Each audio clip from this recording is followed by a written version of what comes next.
terus di sini saya akan menjelaskan tentang codingan dari program sistem kasir yang telah kami buat.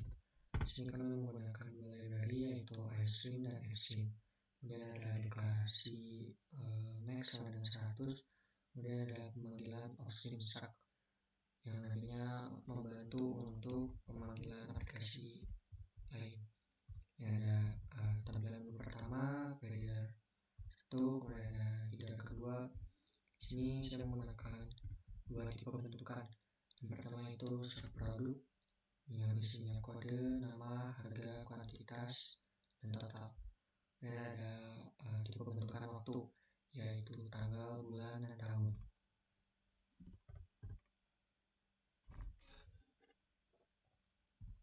Kita masuk ke mainnya, dimana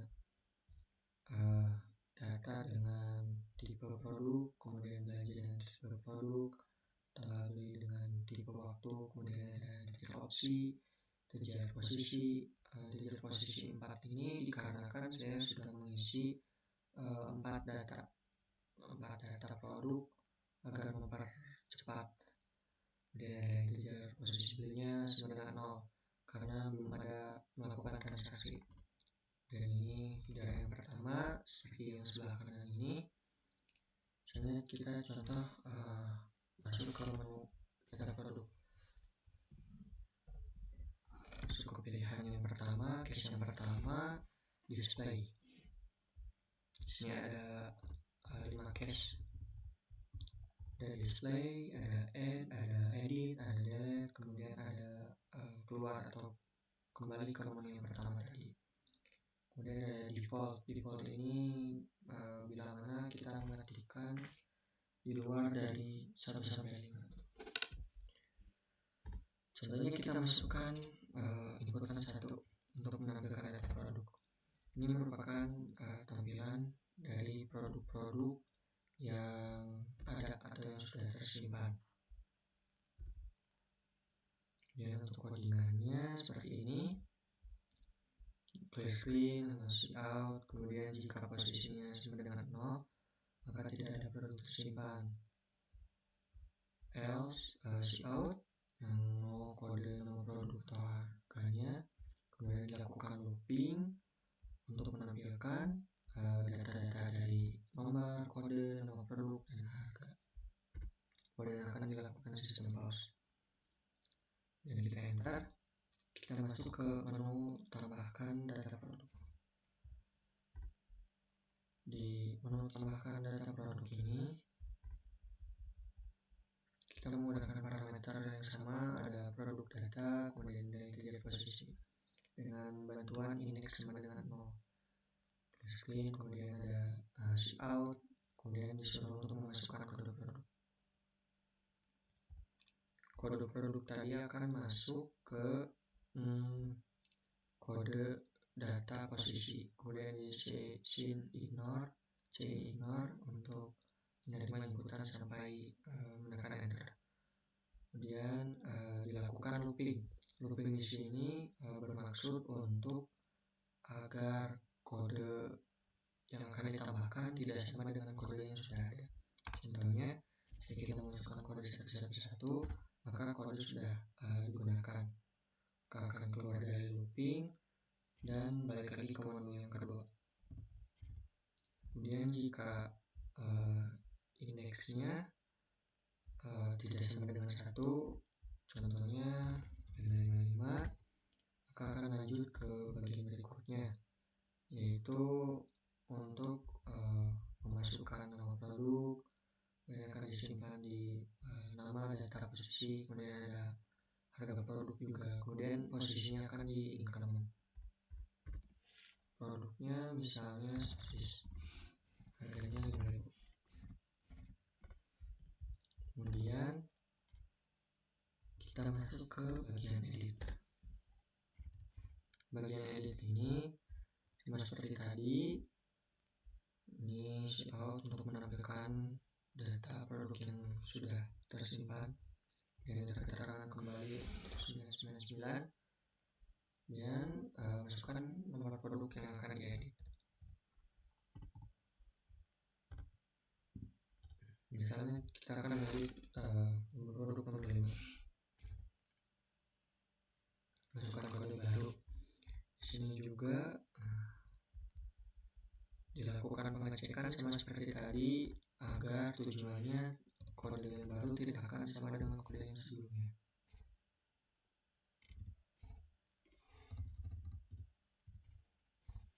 Ya, contoh namanya tetap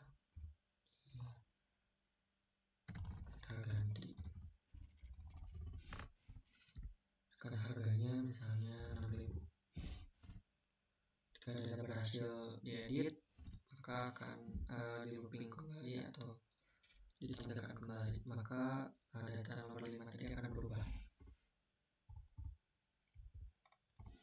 Dan untuk kembali kita perlu menginputkan 999 dengan sistem pause dan masuk ke menu kode. Untuk fungsi penghapusan sama seperti tadi, dilakukan penampilan atau layout untuk menampilkan data-data yang sudah tersimpan. Kemudian masukkan nomor produk yang akan dihapus. Di sini dikatakan kondisi jika opsi yang kita masukkan lebih besar sama dengan 1 dan opsi lebih kecil sama dengan posisi, dimana else if opsi tidak sama dengan 9999. Ini akan dilakukan looping oleh do while selama opsinya tidak 999. Contoh di sini kan cuma sampai 5 ya. Kita coba data yang dihapusnya adalah nomor 6. Maka pilihan salah. Kembali lagi. Contoh data yang akan kita hapus adalah data nomor 5. Dan data berhasil dihapus dan data nomor 5 sudah dihapus. Sini dilakukan looping, kemudian kode data ke I ditimpa oleh kode data ke I plus 1, dan untuk nama dan harga juga demikian. Kemudian posisinya di kanan.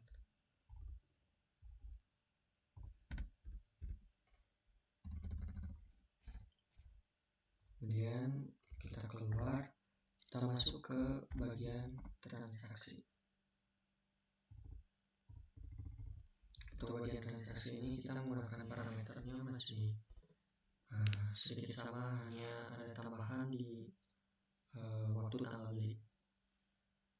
Ini ada integer C, bantuannya kita deklarasikan J sama dengan 0. Kemudian kita sistem clear screen, out. Di sini kita disuruh untuk memasukkan tanggal, kemudian bulan, kemudian tahun beli. Di sini dilakukan do while selama tidak memasukkan kode 999. Contohnya tanggal 1 bulan 1 tahun 2024. Ini akan disuruh untuk memasukkan kode produk. Nah, untuk memasukkan kode produk ini kita looping kembali, gunanya untuk memastikan agar kode produk yang kita masukkan ada atau tercatat dari produk data yang tersimpan. Selesai 6666 produk tidak ditemukan. Kemudian jika kita satu-satu, kemudian jika ada, maka akan ditanya jumlah atau kuantiti yang akan dibeli. Dengan kuantiti yang akan dibeli adalah 1 dan akan ditampilkan terlebih dahulu tampilan sementara. Nah, J-nya akan di increment.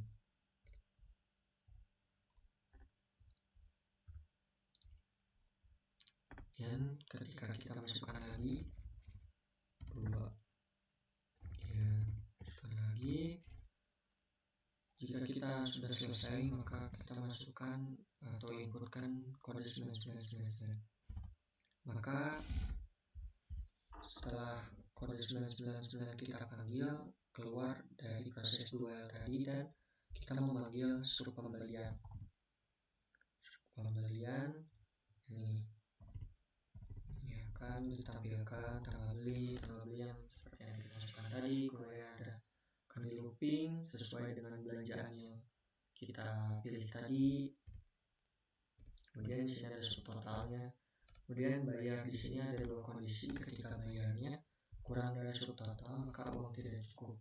Contohnya ketika kita masukkan uangnya kurang dari subtotal maka kan muncul keterangan uang tidak cukup, maka akan di looping kembali atau diulangi kembali prosesnya. Jika lebih maka akan menghitung kembalian. Terima kasih. Kemudian di sini fungsi dari library Fslim tadi itu sendiri adalah untuk memanggil aplikasi tambahan. Sini untuk memanggil suruh pembalian. Sini kita open terlebih dahulu suruh pembalian.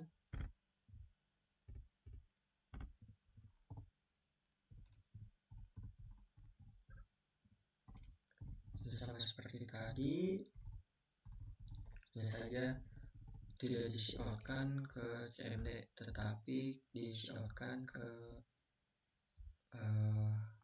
Notepad.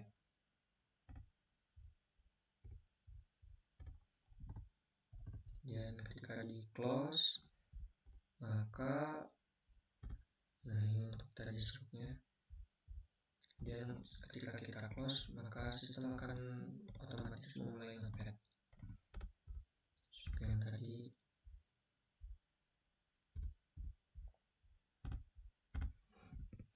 dan di enter. Kita masuk ke bagian sebelum masuk ke bagian laporan, saya akan masukkan beberapa lagi transaksi.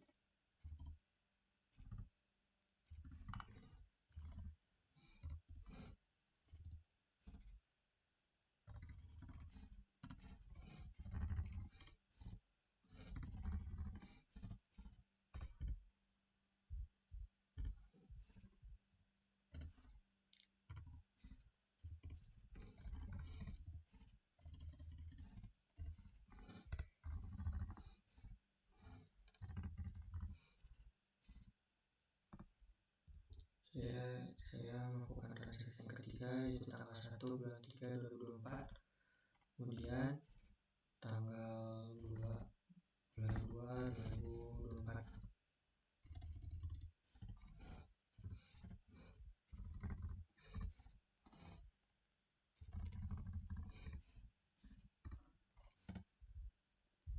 Jadi kita masuk ke laporan. Di sini ada fungsi laporan. Laporan ini untuk parameternya ada produk belanja, waktu tanggal beli, kemudian ada posisi beli, dan menggunakan tipe data bentukan waktu yaitu tanggal mulai, tanggal akhir, kemudian ada time subtotal untuk menyimpan data subtotal sementara, kemudian ada deklarasi total pendapatan sama dengan 0, kemudian dilakukan sort di sini gunanya untuk melakukan sorting per tanggal.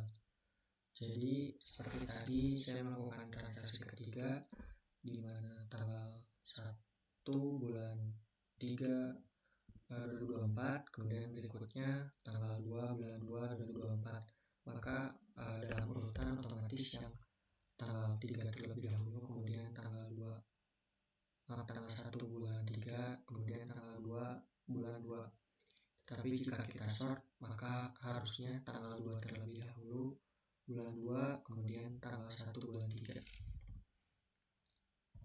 Dari sini kita tanggal 2-nya tanggal 1 bulan 1 2024. Tanggal 1 bulan 6 2024. Maka akan menampilkan transaksi dan sudah di sort berdasarkan tanggal, bulan, kemudian ada total pendapatannya seperti ini. Ini akan dilakukan pengecekan. Nah, jika tanggal berikut setelah kita sorting tadi otomatis akan terurut ya. Jadi jika array, contohnya array pertama dan array kedua itu memiliki tanggal yang sama, kita usahakan atau kita kondisikan jika tidak sama maka akan di-outkan langsung tanggalnya, kemudian pendapatannya berapa. Tetapi jika sama maka kita tidak tampilkan terlebih dahulu, tetapi kita simpan subtotalnya ke bagian time subtotal, dan di looping sampai misalnya array 1 dan array 2 itu tanggalnya sama, maka subtotal array 1 akan disimpan ke time subtotal. Kemudian ketika array 2 dan array 3 nya berbeda, maka pada saat array 2 itu dilakukan atau di-outputkan tanggal dan pendapatannya. Contoh di sini tanggal 1 bulan 1 2024 sekitar 140.000. Kemudian jika kita melakukan transaksi kembali dengan tanggal yang sama, apakah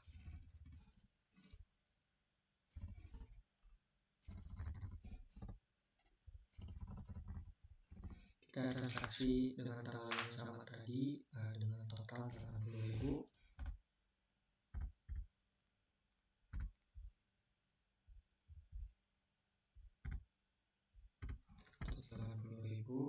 ini kita masuk ke laporan tadi.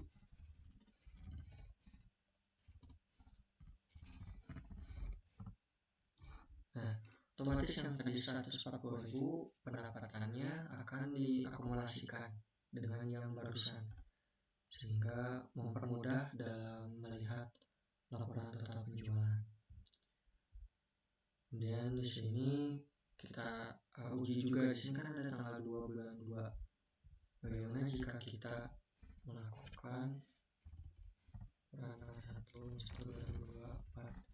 tanggal 1 bulan 2 2024, apakah tanggal 2 bulan 2 akan masuk?